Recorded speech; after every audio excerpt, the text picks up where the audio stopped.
উপকূল অতিক্রম করছে প্রবল ঘূর্ণিঝড় রিমাল। যতই এগোচ্ছে গতি বাড়াচ্ছে একটু একটু করে, ফলে এটি অতি প্রবল ঘূর্ণিঝড়ে পরিণত হওয়ার শঙ্কাও রয়েছে। ঝড়ের প্রভাবে সাগর খুবই উত্তাল।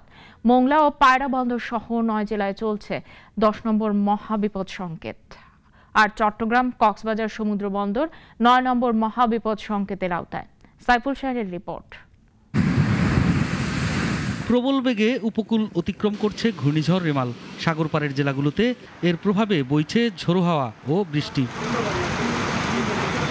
আবহাওয়ার বিশেষ বুলেটিনে বলা হয়েছে, এ সময় রেমালের গতি ঘন্টায় 120 কিলোমিটার। এর কেন্দ্রের 64 কিলোমিটারের মধ্যে বাতাসের সর্বোচ্চ একটানা গতিবেগ 90 কিলোমিটার, যা দমকা বা ঝোড়ো হাওয়া আকারে 120 কিলোমিটার পর্যন্ত বেড়েছে।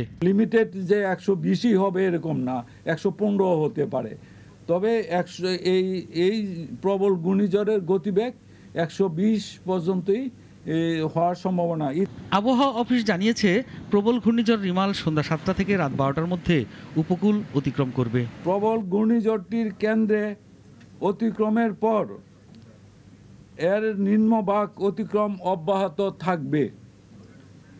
প্রবল ঘূর্ণিঝড় কেন্দ্রে 64 কিলোমিটারের মধ্যে বাতাসের একটানা সর্বোচ্চ গতিবেগ ঘন্টায় 90 কিলোমিটার, যা দমকা অথবা ঝোড়ো হাওয়ার আকারে 120 কিলোমিটার পর্যন্ত বৃদ্ধি পাচ্ছে। প্রবল ঘূর্ণিঝড় রিমালের প্রভাবে উপকূলীয় জেলা আর তাদের অদূরবর্তী দ্বীপ ও চরের নির্মাঞ্চল স্বাভাবিক জোয়ারের চেয়ে 8 থেকে 12 ফুট অধিক উচ্চতার জলোচ্ছ্বাসে প্লাবিত হতে পারে। সাধারণত শক্তিশালী ঘূর্ণিঝড়গুলোর ক্ষেত্রে চোখ ফুটা বলে একটা বিশেষ ঘটনা থাকে। কোনো ঘূর্ণিঝড়ের চোখ ফুটে গেলে সেটাকে খুবই ভয়ঙ্কর বিবেচনা করা হয়।